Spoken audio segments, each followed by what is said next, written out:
What's up, everybody? Welcome to a very special episode via quarantine, as per usual lately, of the History Hyenas. Today, we got a very, very, very special guest. Please, everybody, welcome Eric Adams, who is the borough president of Brooklyn. He's basically the president of Brooklyn, which I'm a kid from Brooklyn. Chris is he's a kid from Ridgewood. He's been telling people he's from Brooklyn. My first question to you, Eric, is Chris, a kid from Ridgewood, allowed to say that he's from Brooklyn? Is Ridgewood Brooklyn? Yes. We like to keep it on the edge, and we believe that Ridgewood is still inclusive of the borough of Brooklyn. So it's included. I consider him a Brooklyn guy on the ridge. Thank you. Cheers to you. Cheers to you, El Presidente. You're the cutest president Brooklyn's ever had. And I think what everybody wants to know is the man over your shoulder in that painting, is that a ghost? Who is that? Who is that guy? Previous elected officials, previous ex-Brooklyn borough presidents from the Christmas of the past. Well, I got to be honest with you. If it's between you and him, who's getting kissed on the lips? The answer is you. I'll say, just as an homage to Brooklyn, I see those pictures on the wall, but you know what? There's no brothers on the wall. Upstairs we have Shirley Chisholm on the wall, and actually before I leave office, I'm going to have Roy Hastick. He's the former president of the Caribbean American Chamber of Commerce. We just lost him to COVID-19, and we're going to put his picture up. Nice. Get it up there. Nice. Yes. So you've made history. We are the History Hyenas. You've made history by being the first black borough president, right? Yes. Of Brooklyn. Now, yes. David Dinkins, was he the borough president of Manhattan, I think?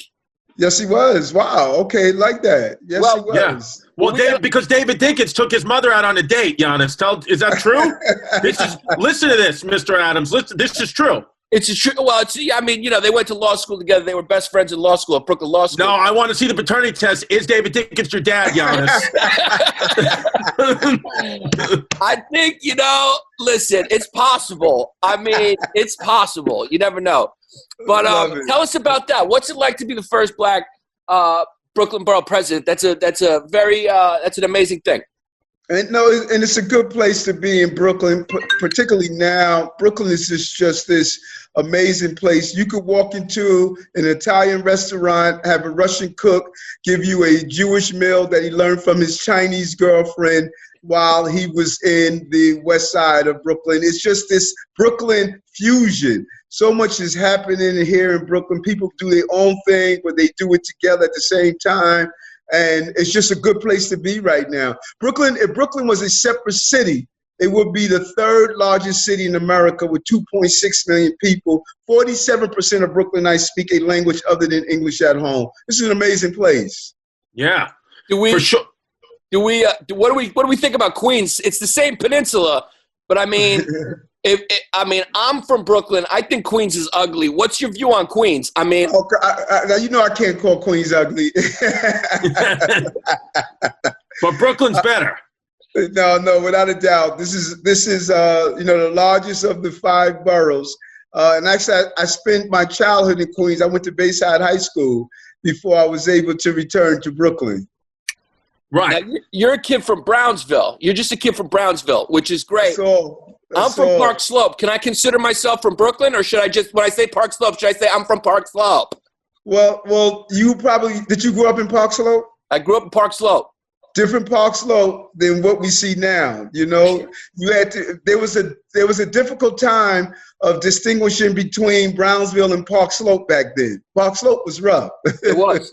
Yeah, down by Fifth Avenue especially. Do you think if you become mayor of New York City one day, which by the way I'll vote for you if you do you think we should start, especially like the hipster parts of Brooklyn, like Park Slope and all that, can we give men tickets for having their feet out? Should we ban sandals for men?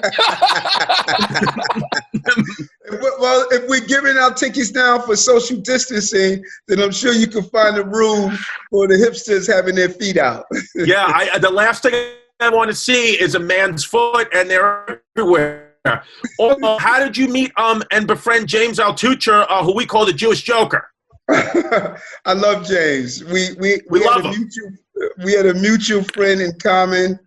And, although James is a comedian, he is also one of the deepest thinkers of our time. He is amazing in just his business acumen, how he, he has a magnet to him, and he's a man of many lives. Yeah, and James has a lot of money. Let's just say he didn't get a stimulus check.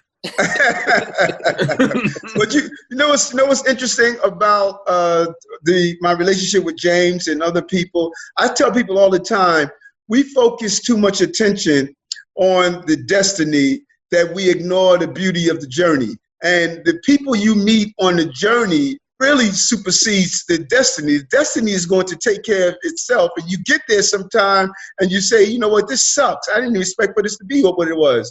But if you just appreciate the journey, meeting folks like yourself, James, and other people I meet on the way, I'm just having a hell of a lot of fun in the process. That's beautiful. My dad always used to say, the world is full of beautiful people, and it warms my heart every time I meet one. Love it, love it. Dad was a smart man. Is he still with us? He just passed away. Sorry to hear that. But he's right. He's right. The people that I meet throughout the journey, the different walks of life, any day, think about it in Brooklyn, any day I could be out in Brighton Beach having Russian water, or I could be down in my Turkish area, or Uzbekistan, or I could be in Sunset Park, my large Chinese and Mexican community, or down in Bushwick in my Dominican community. If you allow yourself the pleasure of Brooklyn, you will enjoy all the different aspects of Brooklyn. I got a rich Caribbean community in Flatbush Avenue, and the Southern community over in Bed-Stuy. So any day I move around to all of these different communities pre-COVID. Now, let me ask you this. I got my wife and daughter are Puerto Rican. My daughter's half Puerto Rican. My wife's Puerto Rican. We have a little debate going on. She says that our apartment, which has a fire escape, she tells people we have a balcony. But is that true or not true? Coming from Brooklyn, without a doubt, balcony. That's a balcony. That's the poor man's balcony. That's the Brooklyn balcony. The fire escape is the Brooklyn balcony. Let me tell you something. The reason the population is so large in Brooklyn, because a whole lot of babies were made on those fire escapes through the years. Trust me. Yeah, I know. My kid's one of them. We got to be careful that when we hand out tickets for people wearing sandals, we got to be careful in certain neighborhoods, especially Brownsville. There's a lot of Dominicans, because we could be giving a lot of old Dominican men tickets by accident. Yeah. Because they love their sandals. Trust They me. love those sandals. Jamaicans too. Now we got to ask you, and we know, we don't want to offend anybody, but we do have to ask you, who does have the best pizza in Brooklyn? You are the president. And we're going to force you to pick one here. Well, one of my favorite spots is there's a spot in Williamsburg. I forgot the name of it. It's a vegan pizza place in Williamsburg. Screamers Pizza, yes. Screamers. I love Screamers. And their pizza is really, as I say, the bomb diggity. So you're a vegan. We read that you're a vegan, or we call it PB, because I'm also a vegetarian. PBC, a plant-based cutie. You're a fellow plant-based cutie. I Screamers, and then also Champs. You ever go to Champs in Williamsburg? No. Where's Champs? That's all vegan. It's very close to Screamers. It's all vegan, but it's like a diner. It just looks like a diner. They got a full diner. No. I went to Champs, right. Love it. Food is good. Yes. I went to Champs. Okay. He went there. We have to connect and grab a bite once we open back to business in the city. Absolutely, cuz we're gonna get some vegan smoothies. I'm gonna hold your hand walking through Prospect Park. I'm drunk, Mr. Adams. That's the best interview. Yeah. What can you do? You did. Now, how did you guys start out? Grinder. We're both comedians. We met through the comedy scene, and we just connected immediately because we're both New York kids. As Chris would say, we're both Brooklyn kids, even though he's from Ridgewood. And we started hanging out, and we became really close. And then we started this podcast, and we've been having a blast since. We met James Altucher. And he was like, "Well, that's I talk to my boy," and boom, we're here. And boom. Well, that's what I like about President Adams, because you seem like guys like us. Like we're more like alpha males where Yannis and I loved history. We had an outward love of history. We both loved sports, played sports, but because we loved history, we couldn't be open with our friends, our real deep Brooklyn friends, about how much we love history. And when we found each other and started becoming friends later in life, we were like, let's make a podcast and talk about how much we love about history. Yeah, Chris's friends. Chris was the only one of his friends who knew that the street names that were brown were historical landmarks. So when he told them the first time that fact, they just thought he was gay. Yeah. Yeah, and they stuffed me in a mailbox, which is a federal offense. And the beauty is the podcast.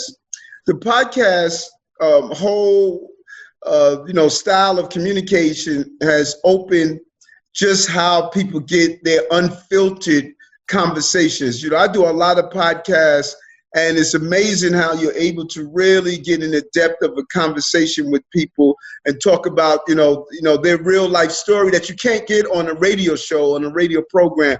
Podcasts have changed the game. Absolutely. Now, since we had James Wilk on, who did the Game Changer documentary, you recently became a vegan. Can you tell the people your journey to becoming a vegan and why? Yeah, and that documentary is powerful for anyone that's an athlete or that enjoys sports and just want to add some years on their game. Game Change is an amazing documentary. So what happened, major changes often comes out of crises. And back in 2016, I was diagnosed with type 2 diabetes, and I lost my sight in my left eye, and I was losing my right. My ophthalmologist actually told me I had to turn in my driver's license because I was legally blind at the time. I had permanent nerve damage in my hands and feet, and just an ulcer, and just my body was like, really went through the whole scope of, eating that straight American diet. And I just refused to succumb to the theory that I was going to lose my sight and lose some finger and toes. And, all the doctors told me it was what it was. It was hereditary. But I decided to do something different. And I went and did something I like to say scientific. I Googled reversing diabetes. And I was telling someone today that it was interesting that I didn't put in living with diabetes. I put in reversing diabetes. And all of this information came up, and it pointed, to food. And if I changed my diet, I went to see a doctor in Ohio, Dr. Esterton, who's now a good friend. He said, change your food. 3 weeks, came back to the city, changed what I was eating, went a plant-based diet. And in 3 weeks, my vision came back. In 3 months, my nerve damage went away. My type 2 diabetes went in remission, no medicine. My body is like, I'm back in my playing weight. I feel 100% on top of my game right now. And, wow. It's my mother at 80 years old, diabetic for 15 years, 7 years on insulin. At 80 years old, she went plant-based 2 months. She called me in tears and said, baby, they took me off insulin. Sure. Shout out to V Spot in Park Slope, Brooklyn. That's a great vegan restaurant. I don't know if you hit it.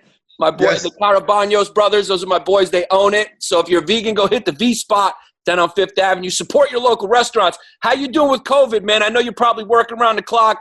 How's Brooklyn doing? Are we okay? we are. We are resilient. We're strong. We're committed. Just as, we've gone through some difficult times. I was a cop at the time when those 2 planes hit the World Trade Center and they collapsed. The entire globe was looking at New York to see how we were going to respond. And let me tell you something, on 9/12, teachers went and taught, builders built, stores open, merchants open for business. And so nothing could keep us down. I tell people all the time, this is not terrorism, but it brought terror to all of us. The uncertainty, losing large loved ones, but just seeing the energy and spirit of what we're made of. And we're used to getting hit in our gut. We get our breath back, and we kick back into gear and back into action. Brooklyn's going to be fine. We're going to show the entire country and globe how to rebuild even better. Now, we're the epicenter of the virus. We have the largest number of deaths on the globe.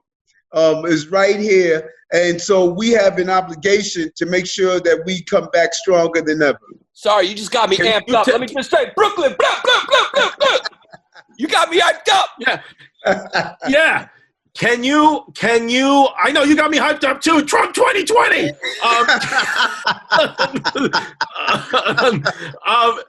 Can you tell us when comedy clubs are going to open?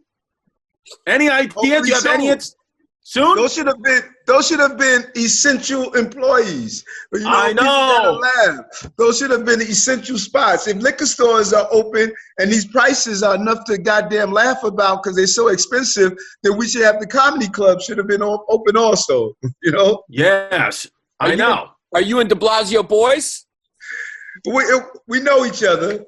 Wow. You're the next mayor. Cuz you're the next mayor. Get my vote. As long as I'm out on parole, you're getting my vote. No, de Blasio's doing the best he can with what he has. We need more money from the federal government. We need more assistance from the federal government. And it is so important that we get it. And since you're yelling out Trump 2020, can you please reach out to him and tell him, you know, give Brooklyn a hand. We need some help here, some more love.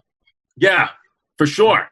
Now, one of the most interesting things I learned about you was that you were you led this effort to finance more education in the public school system for tech, for STEM and tech. Tell us a little bit about that. Well, for me, there's a couple of things what I do in school. As the borough president, we give away what's called capital dollars, millions of dollars every year, anywhere from 50 to plus millions of dollars. My money goes into school in several different levels. If you look at the report that was put out by Oxford University, it stated in the next 20 years, 40% of the jobs that we're training children for now won't be available. We need to change the skills, this whole rope learning and being off during the summer months, 2 months with summer slide. We need to put tech in our school and teach our children really the skills for tomorrow, critical thinking, communication, the ability to analyze and be able to think and not only be able to regurgitate information. And so we're putting a ton of money in our schools to teach children about technology and having technology in their everyday environment. But we're also looking at food. We're teaching hydroponics, how to grow your food. I believe every school should have a greenhouse on a roof or a greenhouse in the school where children can grow their food, serve it in the cafeteria, and learn this entire urban farming industry, multi-billion-dollar industry in the future. We need to be a part of that right here in the city of New York. Wow. Are you a fan of Andrew Yang? I think Andrew Yang is smart. I think he brought some great ideas around his campaign. We're going to have to really engage in the conversation of UBI and how do we make sure that people can remain affordable in cities like this. But I think all of us are bringing ideas, and it's the accumulation of all of those ideas that's going to allow us to see ourselves through not only COVID virus, but also what the future is going to hold. And this next question is actually a question from my mother because she's a big, huge Governor Cuomo fan, and it's been talked about a lot in the press. And she wanted me to ask you: do you know if Governor Cuomo does in fact have nipple rings? I can't tell, but I know when he wears his polo shirt, there's a little ring in that area. But, you know, I can't stare at him as a man. People think it's funny. I couldn't figure it out yet. Yeah, my vote is yes, but I just want to know what El Presidente said. El Pres, can I ask you, who's the best basketball player, in your opinion, to ever come out of Brooklyn? Oh, my man, Stephon Marbury, man. You know, Stephon. And you know what Stephon did? Because I go back and forth to China a lot. Stephon rechanged his game when he went to Beijing. He joined the Beijing team. They never won a championship. Stephon won 3 championships. There's a statue down the block from Tiananmen Square with Stephon Marbury in Beijing. Wow. I mean, he's a superstar out there. He's let me tell you what kind of guy he is. Stephon was going to get millions of masks for us, N95 masks for first-line responders when he heard. He's still in China now, in Beijing, but he called me up and he said, Eric, I want to help. What can I do to help for the borough of Brooklyn? And he's a good guy, man. He's living a great life in Beijing. We want him back in Brooklyn, you know? Yeah. Well, I want him back in Brooklyn, too, as long as he quarantines for 14 days. You even put him ahead of Bernard King? King was good. There's a documentary coming out on Bernard King. But I just love Marbury's independent Brooklyn style. He always had an edge to him. You know, he brought the Brooklyn attitude to the court. And being able to reinvent yourself when people think your game is over, he was able to do that. That's that Brooklyn spirit of always knowing the bend in the road is not an end of the road. You just got to make the turn, and he made the turn, and now he's a great international player. Yes. Here's a question we wanted to ask you. If you had to, and you wanted to run for office, and you could only pick one of these two places to run as a Democrat, would you rather try to win an election in Long Island or Staten Island? Staten Island, a lot of ex-law enforcement people there, you know. That's a lot true. Of cops, a lot of fire department, FDNY. You know, those guys subscribe to my theory also that no matter what we do in this city, we have to be safe. Safety is the prerequisite to prosperity. If we're not safe, you know, we're in a different place. Let me tell you something. I policed in the city in the mid-'80s when everyone had a no radio sign in their car, and they used to have a club on their steering wheel. That wasn't a prestigious comedy club. It was a club to keep someone from stealing your car. So I know what it is. And those Staten Island guys, they know what it is to be unsafe. And so I would run as a Democrat in Staten Island anytime. I think you could turn Staten Island blue. I think you could do it. Yeah. Well, he will. Didn't Max Rose already did it, didn't he? Yes, he did. Yes, he did. Max just had a baby. He just adopted a son, a beautiful child, a couple of months old. Max is a good guy with good energy and really served his country, and he brings that energy everywhere he goes. Staten Island and Brooklyn is lucky because he splits both boroughs. They're lucky to have a congressperson like him. Yeah. I like Max Rose. My dad lives on Staten Island. I voted for him. Let me ask you, are Greeks considered white or no? We debate this all the time. You know, Greeks are definitely African Americans. Yeah, what are you saying? Whoa! Yeah! Yeah! The best basketball player right now is African and Greek, Yannis, and he's got my name. Right. You know, if all you got to do, if you go to Patmos or Mykonos, you know, you'll swear you are off the island of Africa. That's right. That's right. Have you watched El Presidente? Have you watched any of The Last Dance, the Michael Jordan documentary that's been airing on ESPN? Just pieces of it. You know, I love the scene where he was talking about what's his name? Dennis Rodman. Yeah. And how he said that if Dennis Rodman goes to Las Vegas, he's not coming back. And sure enough, he had to go get Dennis. But the beauty is, when Dennis came back, Dennis' game was still the same. He said Dennis was still, you know, moving at that pace that no one could keep up with. Amazing documentary, especially for those of us who lived during that time, because you could sort of fit in the pieces of what was happening behind the scene. You know who the Chicago Bulls reminded me of? Reminded me of the Mets during that year with Dow Strawberry, Gooden, Darlin. Wow, they were doing a lot of cocaine? That's right. The cocaine circus. Did you hear the story after when Dow Gooden missed the parade after the series? He missed the parade after the series, and everybody was like saying, where's Gooden? That was the time that I said, you know what? He has a drug problem. Yeah. Sure enough, he fell asleep from freebasing the whole night. He fell asleep in the projects, you know, and people woke him up and said, listen, man, you got a parade you're supposed to go to. But he was so hooked on coke at that time that he didn't know what was going on.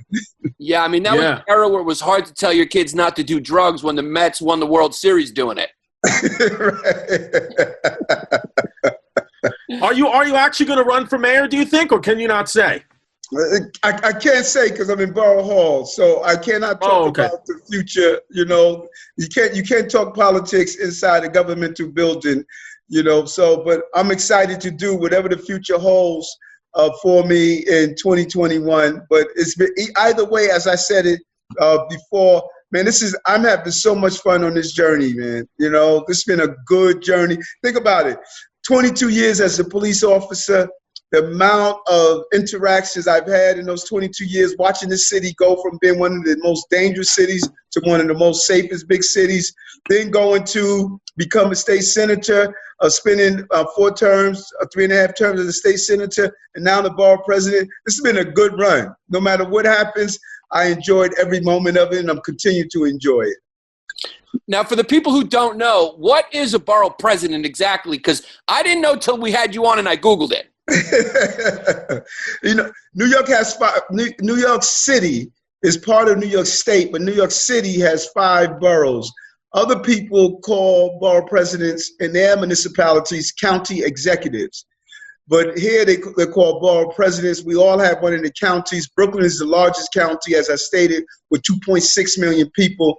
Our job is to make sure that all of our city services in the city, that Brooklyn receive its share of services, its share of police resources, Department of Sanitation, firefighters, education. And then we look at land use. If someone wants to build higher, they have to go through what's called the uniform land use process that we look at as well. And then we put money into different capital projects with our local city council person. So it's really your on-the-ground, borough-wide representative. People are not going to have the mayor on speed dial or be able to text the mayor. People text me all the time, and we interact one-on-one with people, and that's the role. It's a full-time job and some.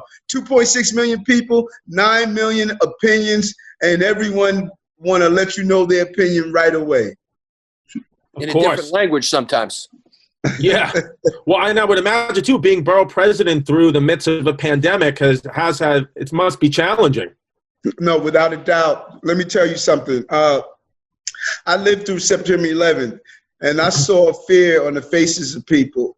And I've lived through some high crime times. What I'm seeing now, I've never seen before. You know, just the level of uncertainty, of trauma. Even if we get through this physically, the emotional stress. We're going to need you guys more than ever, man. We're going to need those who can make us laugh again, make us enjoy life again, and probably save not only lives and marriages, because, you know, really, people are afraid. And we spend a lot of time. I've been in this, I don't know what my mattress at home looks like anymore. I spent 40-something days here in Borough Hall, getting up every morning and being on the ground, delivering masks to our first responders, delivering food to NYCHA development, just giving people that emotional support. I'm a big believer that generals don't send their troops into battle and ask, how was the war?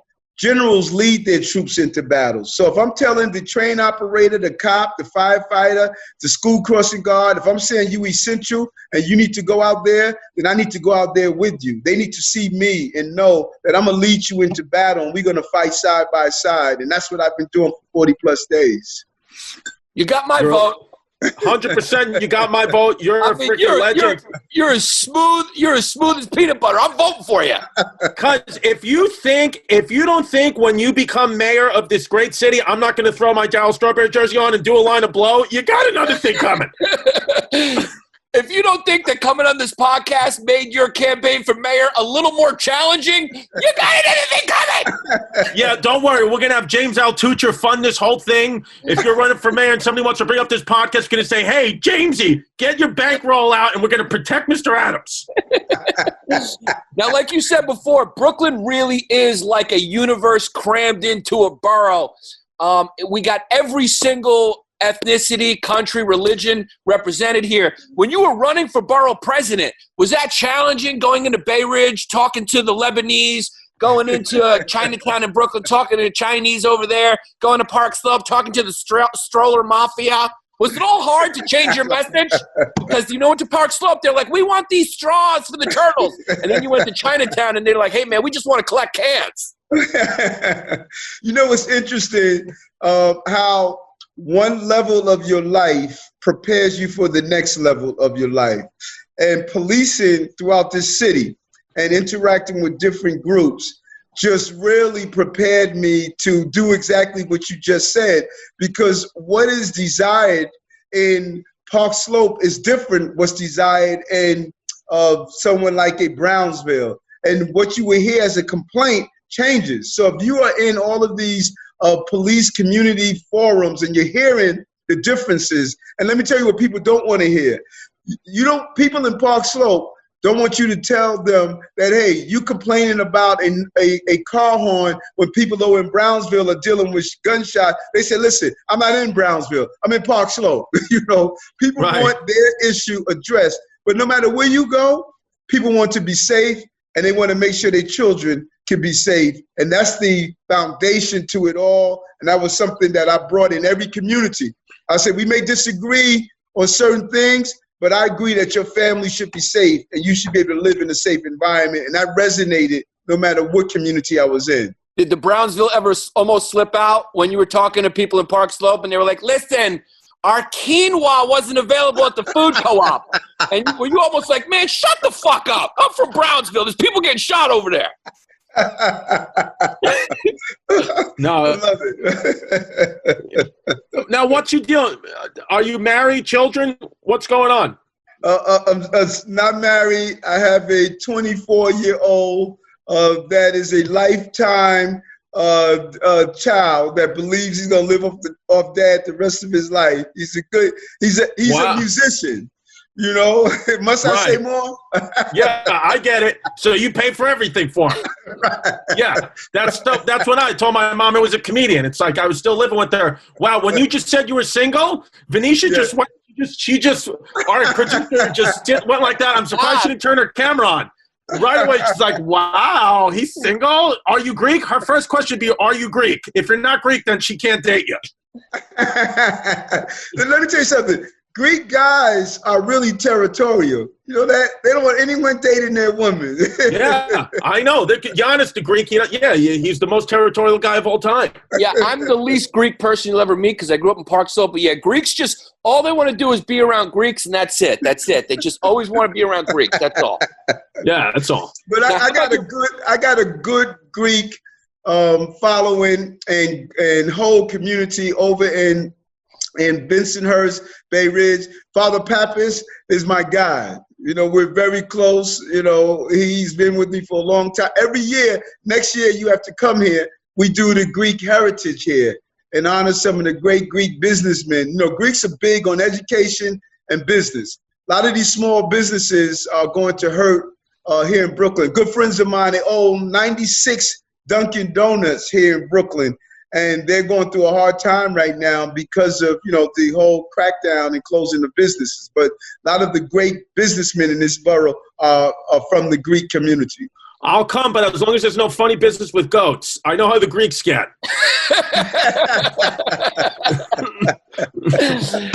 Now, since you're a Brooklyn kid, what's your policy on dollar vans? Yay or nay? You need them.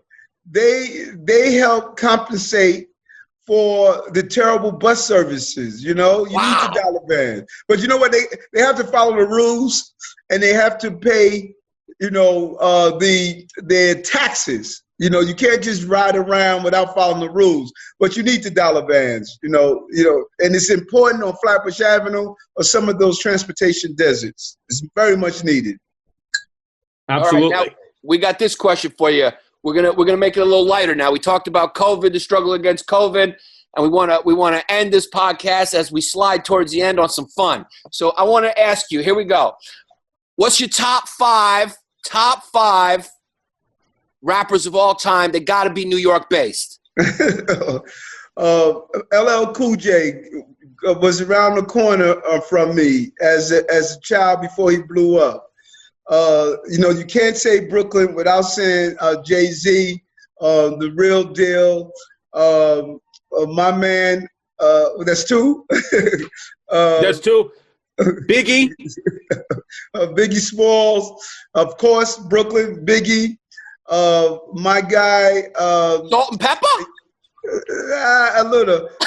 My guy Pappas is really. I like Pappas. Really a good one for me also, and probably I need a drum roll to give you my number 5. Ja Rule. Wow, there you go. Wow. I love that song. He has where's the one where he talks about I'm in love with my baby. That one? I don't even know the words. New York? The New York song? I don't remember any of the words because Jay-Z killed his whole career. Who do you give it to as best?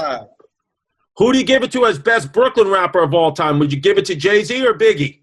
Man, that's a tough one. It must go to Biggie. Biggie. Yeah, Biggie. That's where you're the president. You give the tough questions, you give tough answers. Biggie, you know what? We lost something when we lost Biggie. Biggie was a major player in music and really changed the game. Our hearts go out to Biggie. He spread love the Brooklyn way. I mean, I'm voting for you. I'm telling you, Mr. Adams, you're going to get the first Democrat vote for me and my family ever. I mean, we are hardcore Republicans, but you are getting our vote. The earth's flat. Okay, best Brooklyn movie. Do the Right Thing, The Squid and the Whale, Vampire of Brooklyn, or Saturday Night Fever? Listen, man, the only reason I'm saying the Saturday Night Fever is because of Judy. And I can't tell you about Judy, but trust me. Okay. I'll take your word for it. I love Saturday Night Fever. We're from Bay Ridge. We got a web series we do called The Bay Ridge Boys. Whole movie was shot in Bay Ridge. Yeah, the place, they just did a reunion I went to with the whole floor lit up. That was that movie changed the game of disco. Yeah. Disco in what way? Up after Saturday Night Fever. You know that? Love that movie, man. Yeah. Staying alive. Yes. I know. I personally think the Verrazano, I know the Brooklyn Bridge is the most iconic bridge in the world, but I think Verrazano Bridge is the second most beautiful bridge in the whole country, besides Brooklyn Bridge. Without a doubt. Amazing bridge. Amazing bridge. We're gonna try to build out and put a roadway to walk over, a walkway on the Verrazano. Wow. Yeah. Amazing bridge. Now let me ask you a question. When Staten Island, down at the foot of the bridge, do you know at the foot of the bridge, you can camp out overnight? That's one of the few places in the city and parks that you can actually camp out down by the water where the fort is located. Fort Wadsworth. Wow. Yannis, I know what we're doing next Flag Day. That's what we're doing.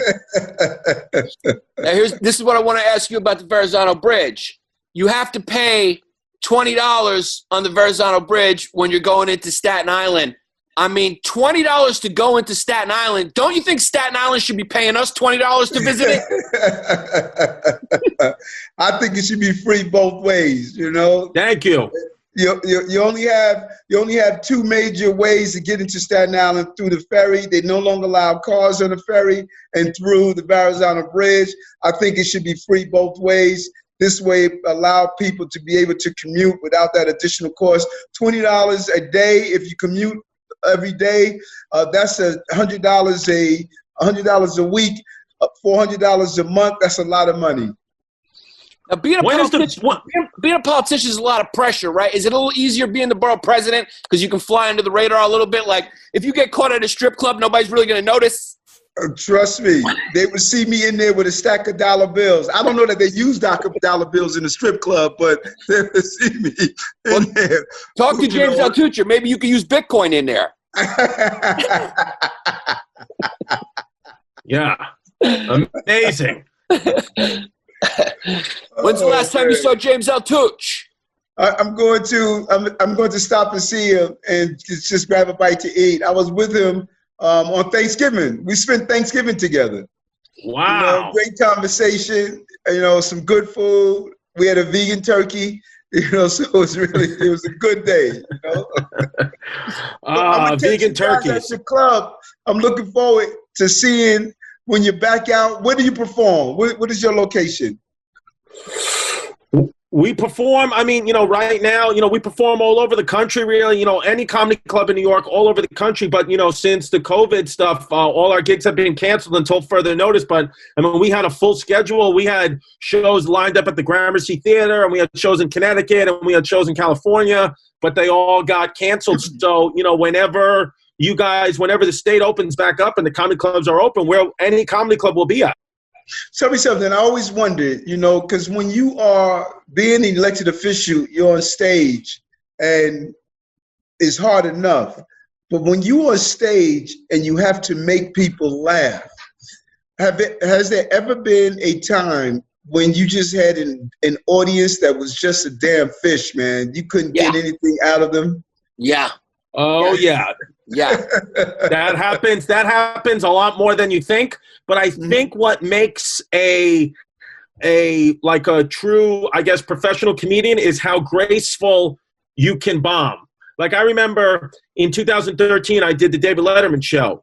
And they kept watching me do my set. The producers kept watching me do my set at these clubs all around New York. And the 5-minute set was going well.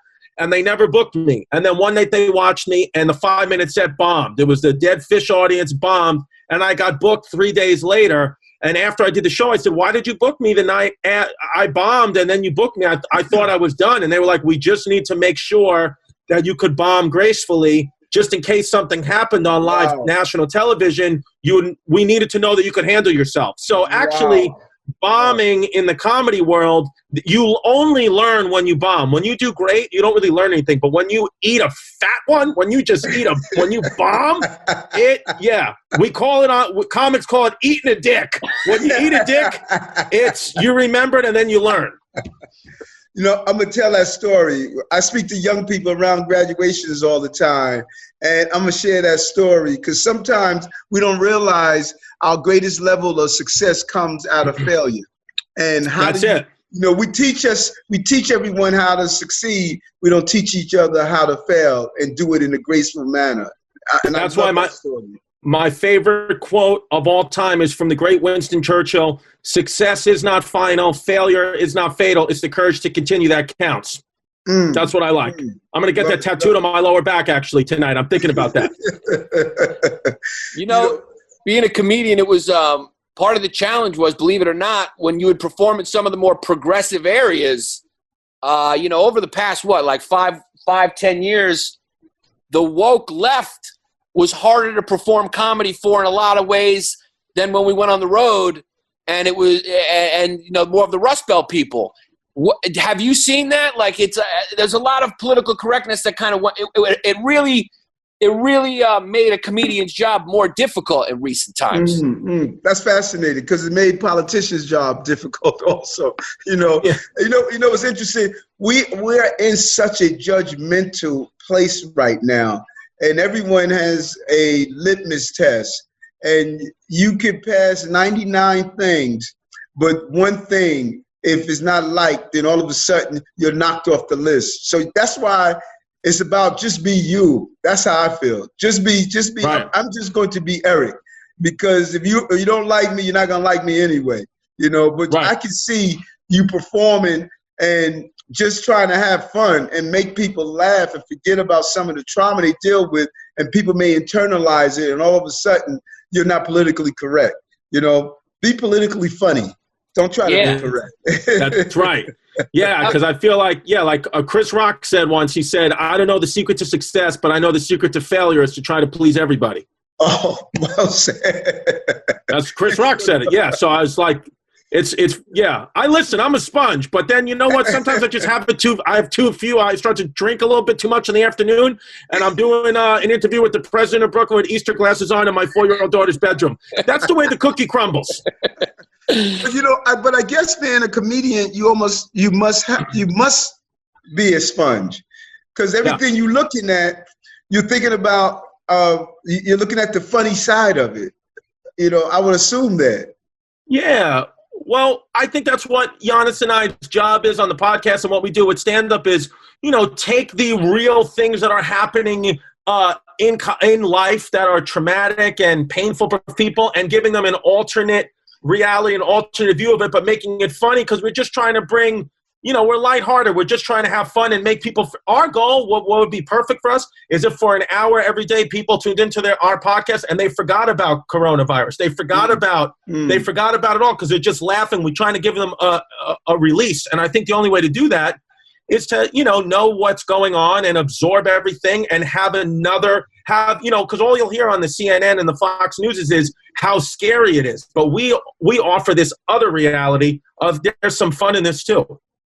It's funny you say that. Back when I was policing, even when you went to a horrific scene, you had to find a way to laugh about something because it was a way to really not over traumatize you. And so some people would say that's pretty morbid, that you're joking about something or when you're sitting there looking at a homicide, but it was really a way not to just really constantly have that trauma, man. There was back 80, 84, 5, 6, 7, 8, shit was bad.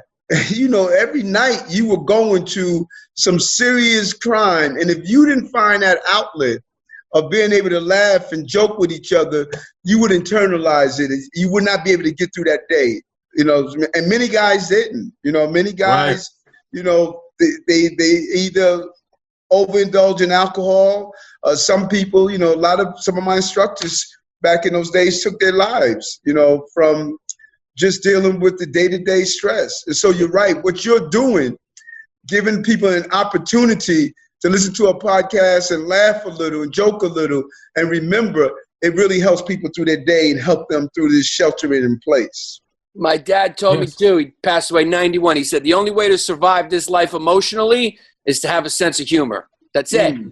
Let me ask you this question. You're a New Yorker and you were a cop for your whole life.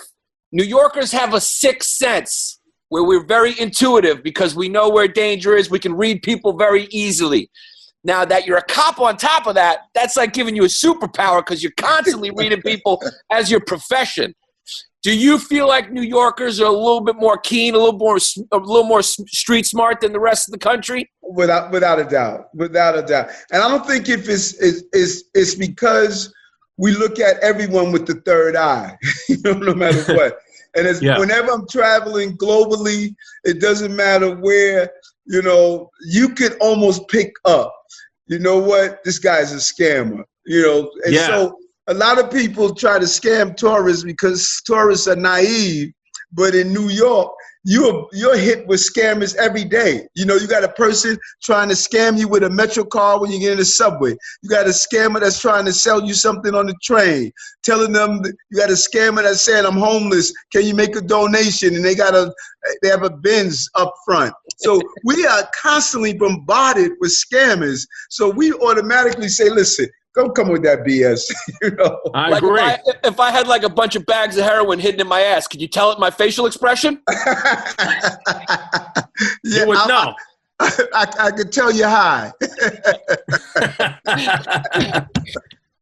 What was it like being a cop? You ended up you rose in the ranks, right? You ended up becoming a captain. Yes. And you were commanding men. What was that like being a cop during that period? I assume you started ending your career around the 9/11 era, right? Yeah, actually, I ended in 2005. We were 4 years after 9/11. So you were in the heart of it in the 80s and 90s? Yes. Wow. Yes. Yeah. What's some of the roughest shit you've seen? Probably, just the level of, number one, rapes were high at that time.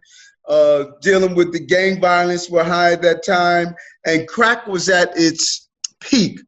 So you would have people that would do things for a $5 vial of crack that would blow your mind, just to get that $5 vial of crack. And you see people do some of the lowest things for that $5 vial, just be able to get that, that crack. And what happened to crack? Where did it go? How did crack just disappear? I always wondered that. It was just like, it was ravaging the inner cities, it was ravaging the country, and then it just disappeared. What happened? What happened was there wasn't a big hit on street level dealing. Because remember back then, it's the Dirty 30 boys, the 77 Morgue boys, a lot of, a few cops got involved in the drug deal. So we stopped day-to-day interaction and street corner apprehensions. And then when Jack Maple and Bill Bratton came in, they said those days are over. We're going to have this broken window way of thinking. We're going to go after the street dealers. And so much pressure went on the street dealers that first they moved indoors, and then they just totally cleaned it up altogether. And then you saw the change from crack to move into opioids. And then the crack dealer no longer was the guy on the street corner. It was a three-piece suit pharmaceutical industry that doctors was now peddling from their offices, pushing opioids out to our family members. And that's what happened to crack. It became opioids. So it changed. It's Right. It's not crack. Yeah. It's like, yeah, a lot of doctors, what do? They just like black market prescriptions kind of for opiates and just the constant over prescribing. If I had a friend who had knee surgery, 3 years later, he was still taking painkillers. And I told him, I said, listen, man, you hooked. You're not supposed to be on painkillers for 3 years.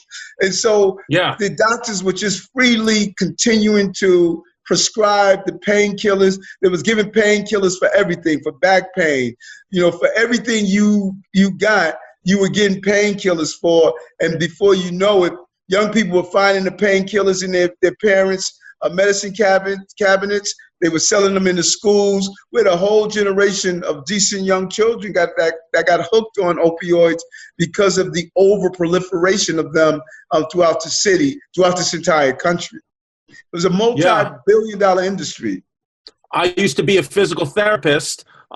Before I was doing comedy, I was a physical therapist, and I'm telling you, I would see people hooked on those painkillers myself. Anytime somebody would be on it, I would advise them not to do it. And now, I don't do physical therapy anymore, but now anytime anybody says, hey, what do? I got some knee pain. Should I take an opioid? I say, no way, Jose. Just wrap the American flag around your knee and you'll have no more pain. And furthermore, after getting to know you, I'm going to say, why don't you Google an Eric Adams speech? And if you're still in pain, then you were born of the devil, my friend, and I can no longer help you anyway until you find Jesus himself. And Jesus, make no mistake, is disguised right in that red blazer. I know that I'm talking to Jesus right now, and it's Eric Adams, folks.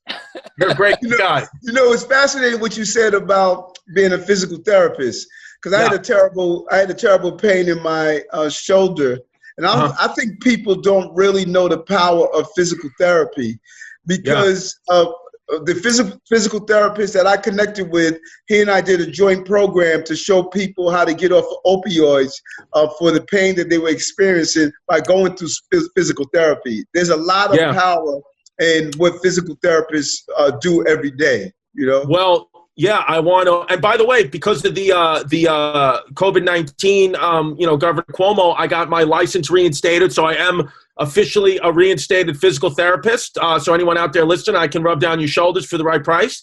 But I think that what you're saying is 100% correct. A lot of people would choose to go to the pain medication when I would say, when I was a practicing physical therapist, I would say, hey, 8 to 12 weeks of rehab, come to see the therapist 2 to 3 times a week. You won't need this. But a lot of people just they're like, no, I need to get back to work. I need to do whatever I need to do immediately. So they chose the pain medication.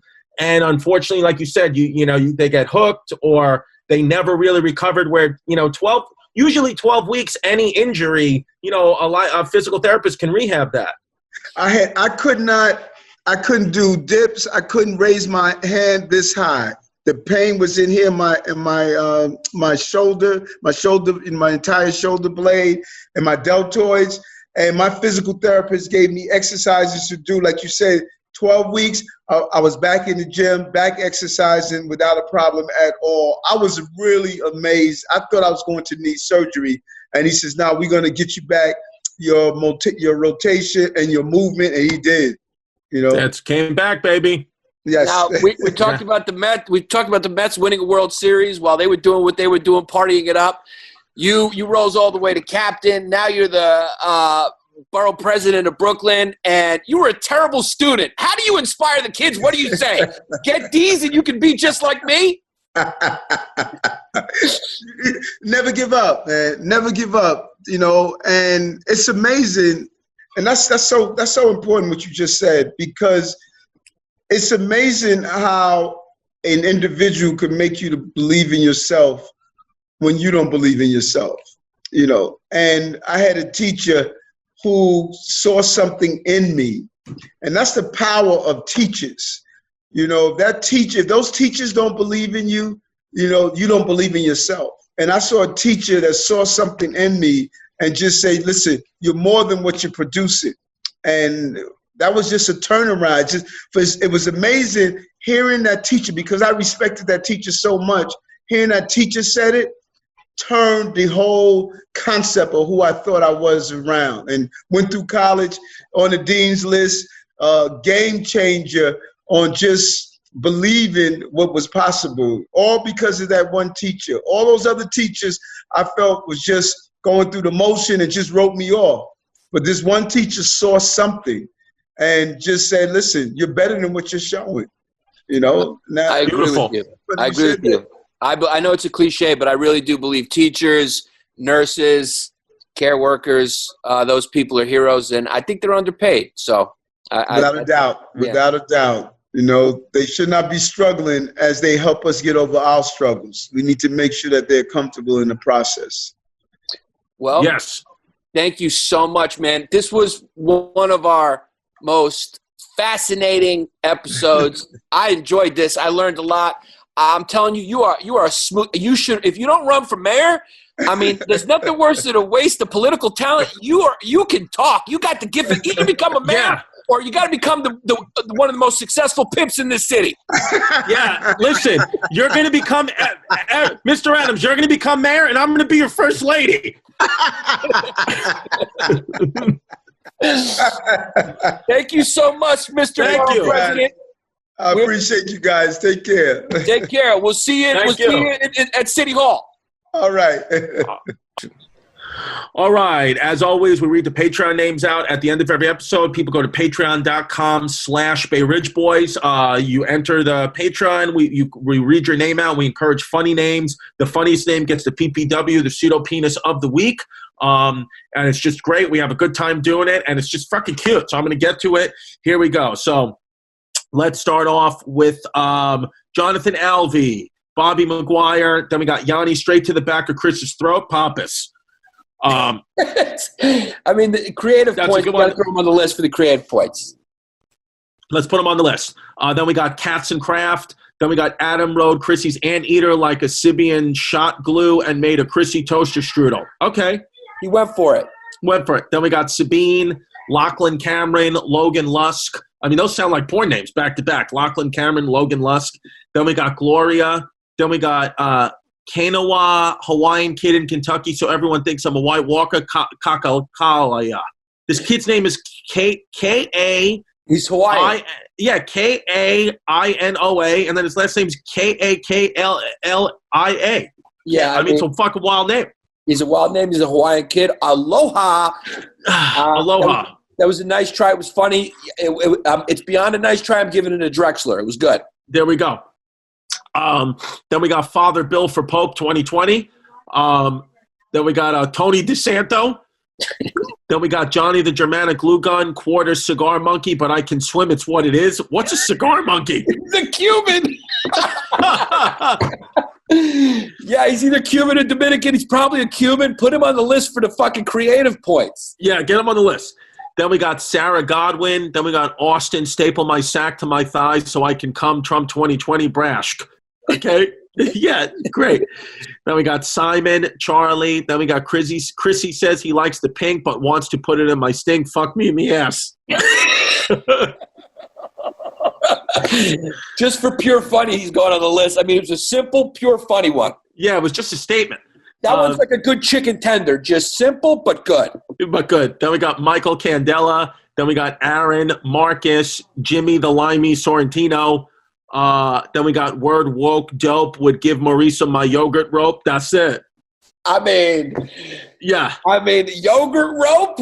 I mean, guy? How long did you think of that? I mean, put him on the list. He's on the list. Then we got Jay, Venetia, let me sit in your lappy while you bang me with the strappy, Yabara. Throw them on the list. Okay, we got a lot of heavy hitters today. Throw them on the list. But we do not encourage that. But the funny can't be denied. I'm sorry, Venetia. I'm sorry. Then we got Chrissy, almost went D2, but Father Bill hurt my poop shoot. But make no mistake, I still got juicy fruit. O'Malley.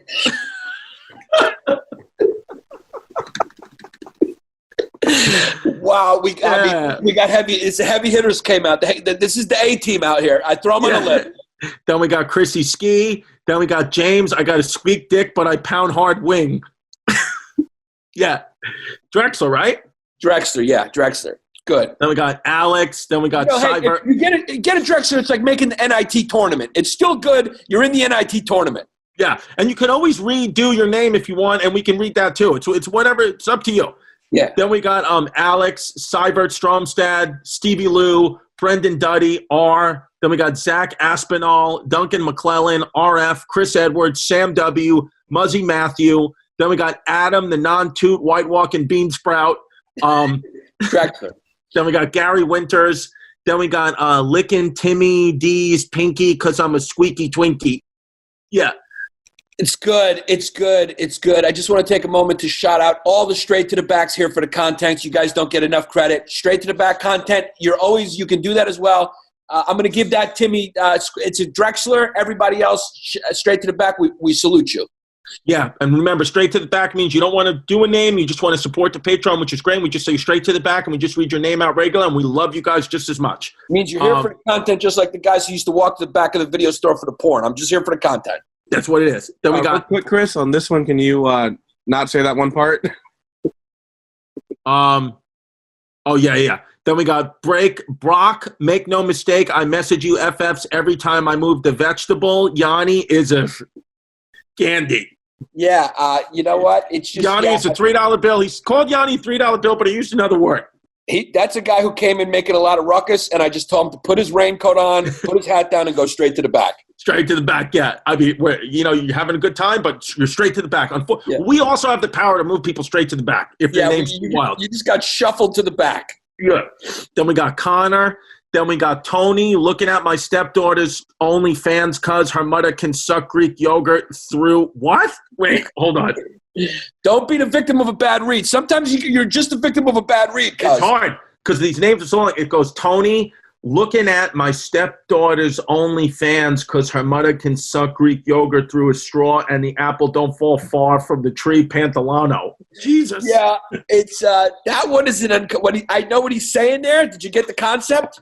Very uncomfortable. Yes, it's very uncomfortable. Yeah, I'm going to just throw him. A lot of guys are getting their raincoats buttoned up and pushing it back. Yeah, you can push it back today. So then we got Trip, Diana, Maddie T, Jake B, Spencer Lund. Then we got Banging Toots up the poop shoot because I'm really into dudes. You know, he went with a cliche for our lists because poop shoots are but then the right hook at the end is going to throw him into he made the NIT tournament. You're a Drexler. Good for you. Then we got Vinny, don't let the Moors in Palermo. Okay. He went historical. It's just, yeah, it's funny. You know what? He's going on the list for the funny. I don't condone it, but it's funny. He's going on the list. Then we got C-Dumps, Michael Messick, Gonzalo Ciatti. Then we got Nicole, tons of tats, but none of my tits. Then we got that's a Drexler. Yeah, Drexler. Then we got Tyler Johnson, Kara Fitzpatrick, Dan, Ben Rudder, Andrew Caldwell. Then we got Jules, flicks in my bean to Chrissy, sucking my pseudopene. Nice. Then we got that's a Drexler. That's a really good one. That almost made the list. That bounced back at the last second. Then we got Zach, make no mistake, Chrissy D is a real cutie, but Yanni P gets to plug the booty. Lot of 14, Bergman. Put him on the list. He's on the list. Then we got Oliver Cromwell, David Russo, John Vercillo, Jack Lettinen, Kyle, Carly Fisher, Stanislav Buchholz. Wow. Yeah. Then we got Rondell Pseudo-Clitty 2 Kitty. I'm sorry, Rondell Pseudo-Clitty 2 Titty, who likes to tussle, wants Yanni to flip me over and tug on my love muscle, Jenkins. Wow, that's a Hall of Fame contender. And also, I want to say, sup, yeah, me. Yeah, Wow. there we go. Well, Throw him on the list.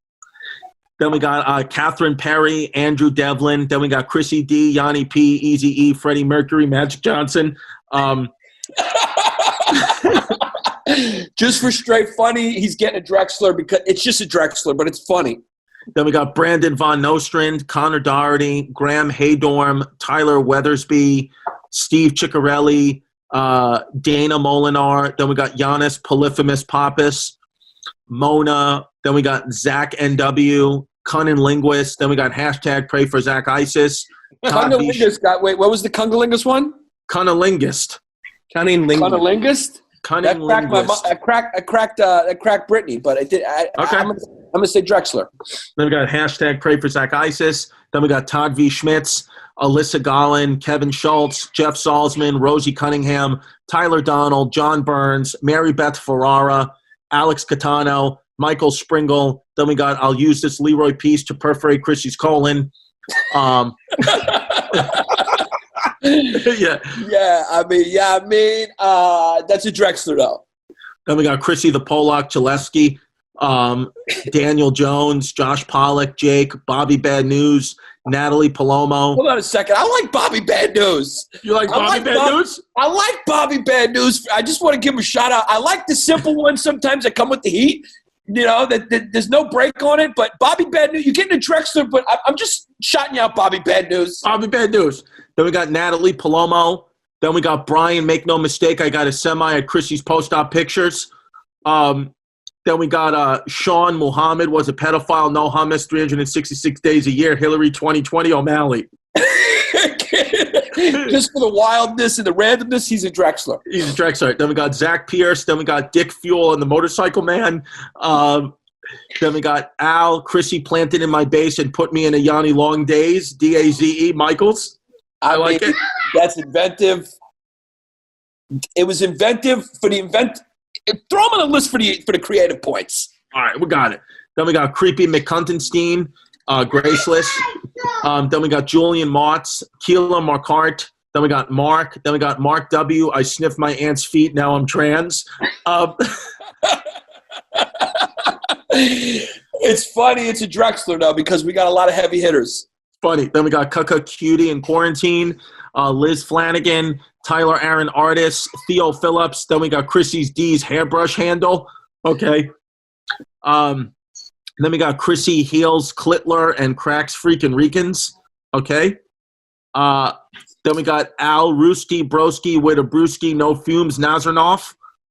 Then we got TJ, Christopher Morosco. Then we got Muzzy Muzzy, Panzerman, Germo, Dakota, Grijalva, David Lindsay, Tim McHugh. Then we got Mikey Milkshakes over smoothies, likes dudes and jacuzzis. Yeah. Obviously, fucking roll out the catapult and shoot him right into the list. Yeah. Then we got Muss, Swede, Dan Williamson, Stephen Castro, Kevin P. Sutton, Amanda Charlwood. Then we got My Cuzzy's a Muzzy, and I Just Have Fumes. Then we got Corona Cutie, My Mask is Chrissy's Booty. On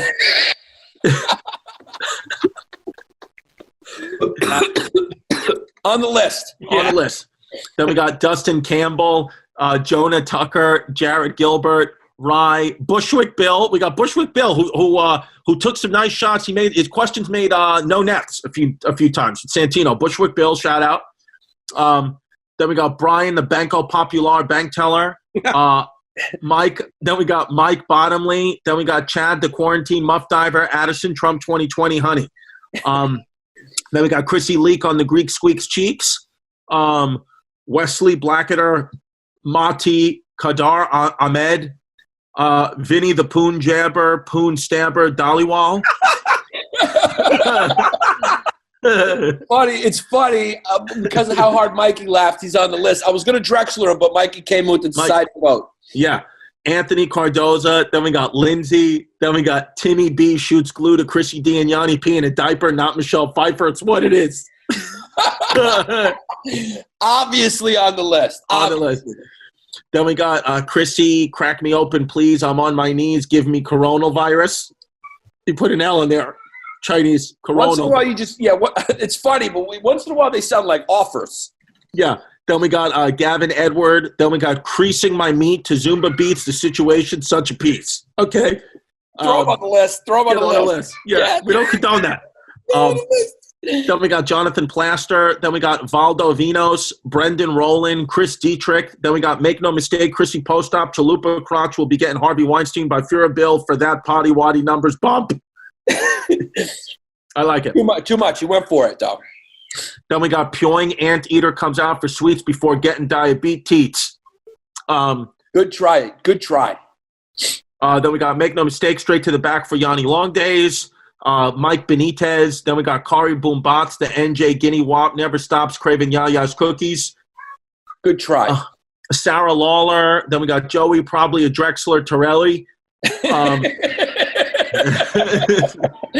Let's throw him on the list just for the Drexler shout out. He's not on the list. He's a Drexler. Put him on a Drexler where he belongs. Yeah, then we got Young Tuckback. Then we got Tommy, Sit on My Salami and Make a Panini while drinking dirty quarantinis.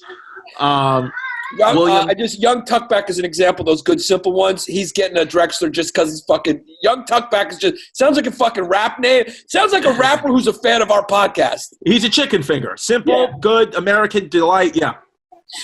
Then we got William Devine, Stephen Pettinger. Then we got Tony shot my nut butter in Haybert's mouth and his throat swelled shut for Rucci.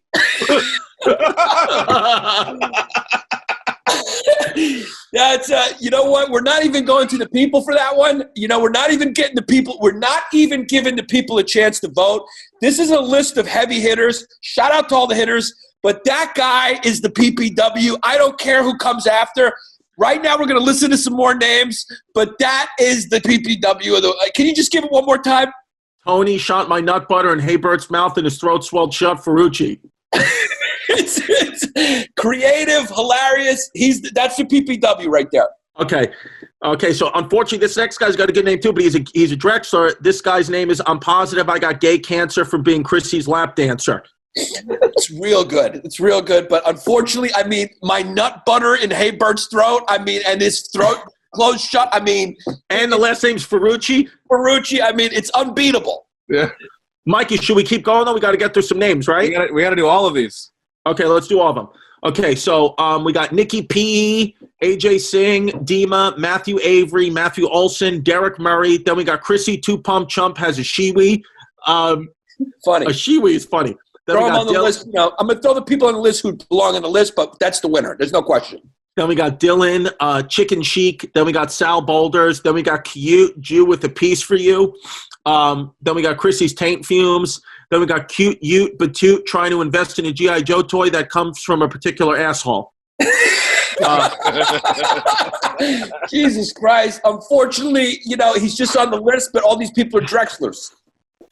Then we got Veli B. Then we got Film Fan, Zach Uratuya, Nicholas Handler. Is my connection stable? Can you guys hear me? You're good. Yeah. You're good. Okay. Then we got if Tim Dillon's ass was a Chinese restaurant, I'd have the poo-poo platter. Real funny Drexler. I mean, that's a great name. Then we got Jesus Gonzalez. Then we got Just Me, DFF, Jamal, Terrence Mead, Nick Principe. Then we got Joshua Bardwell, Tommy Fisher, Christian Ados. Then we got Where Were You? Then we got Were You There When I Cracked Open and Cleaned Out Ann Eileen on the Neutrals, a.k.a. Wei Shao-Chi and Costigan. Okay. I love when somebody goes old school. That's on the list just for the old school. I don't have an Ann Eileen. I have an Ann Colleen. Yeah. Yeah, it's not Eileen. It's Colleen. We got to fix that. Yeah. Then we got Anthony Frieda, Benjamin Casperson. Then we got Anton Heikenstrom. Oh, they're from Iceland. Then we got Vocational School Kid from the Dirty Rock, Sam Squire. Then we got Sweet Pete, the ladies' treat. Can't get enough of my man meat because I tucked it back. Good try. Then we got Patrick. Then we got Small Piece Bank Accountant, lower than my SATs. And to top it off, I'm a fucking 3.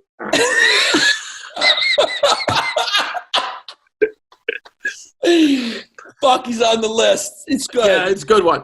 Yeah, it's a runner-up. That's a runner-up. Then we got Anthony. Then we got Amy, Taste and Gamey, because Chrissy's chorizo is a schizo brie year. Very good. That one, that's a Drexler borderline list. Yeah. Then we got Andy, Want to Set My Juice Loose in Chrissy's Caboose.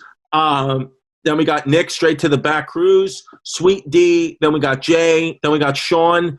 Tiny junk potato monk. My dad's a drunk. O'Donnell. On the list. Yeah.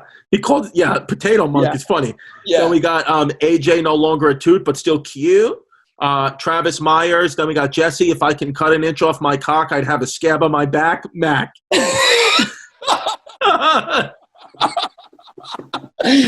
I mean, another runner-up. He's on the list. Unfortunately, Nut Butter's just going to win this fucker. Yeah, then we got Milkman Dingo. Then we got Marty Screwed In Hick Jew. I like my egg sunny side Yanni. Then we got Dentist from the Eastern Hemi with the semi. Nicholas. Good simple chicken finger right there that threw him in the NIT tournament. Then we got Nicholas Daly, Lauren Gerber, Dresden Mosh, Kyle Kuhlman, Connie. Then we got Shifting Gears, Slapping Queers. Okay, we don't condone that. Then we got Alex shoot Corona glue on my back and let Chrissy dip a chip for a midnight snack. Smith. That's going straight on the list just for the creative points. Guys, you get creative. You know, it's like, look, we do a good job of vetting this list. I mean, that's a good one, and credit is credit we're due, but it's not as good as Nut Butter. Nut Butter, yeah. Then we got Matthias Ferrin. Then we got Sandy Allen, Mishi Pants _ here for the content, Max Pupak. Then we got Roberto Adan, a.k.a. fellow slingshot to the southern border nominee. Drexler. Then we got Crack Me Open and Clean Me Out. Fuck my uncle. Oh, hold on. Crack Me Open and Clean Me Out. If I fuck my uncle, does it count as a drought? It was just just family issues. Yeah. Another one. We're putting on his raincoat and pushing him straight to the back. Then we got Oisin O'Brien, or Ocean O'Brien. Then we got Matthew, not a squeak, cracking open a Greek and cleaning out Yaya's cookies. Max Sanchez, Christina, Noe Osorio. Then we got half. Okay, I can't say this. Half Guinea, half Hink, Suka Lamink. So he said he used this racial slur. Can't say it. Yeah, we're going to do it. That guy's button his raincoat up, tip his hat down, and push him straight to the back. Yeah. Then we got David Hart. Then we got Tim. And last but not least, we got Chrissy D. Can Nikki glaze my fume hole? Good one. As I predicted, there were some good ones that came after. But can we just get one more time, Mikey, for the winner and your PPW? Unfortunately, it's not going to a vote because I'm not allowing this one to not win, and it's just what it is. We appreciate each and every one of you that fucking submits these. It's so funny. It's so fun. We appreciate you guys cracking us up. Thank you. Tell friends. And Mikey, just take us out with the winner again. What was it? Tony shot my nut butter in Haybert's mouth and his swelt shut Ferrucci. I mean, number one. What a list, though. What a list. All right. Thank you guys so much. As always, go to historyhyenas.com. We got all the merch up there. Patreon.com/Bay Ridge Boys. And so much fun on Patreon. Wepa in the morning, every morning, 9 a.m. Eastern Time. And then No Nuts every Saturday night at 7:30 p.m. Eastern Time. Patreon.com/Bay Ridge Boys. Be cute.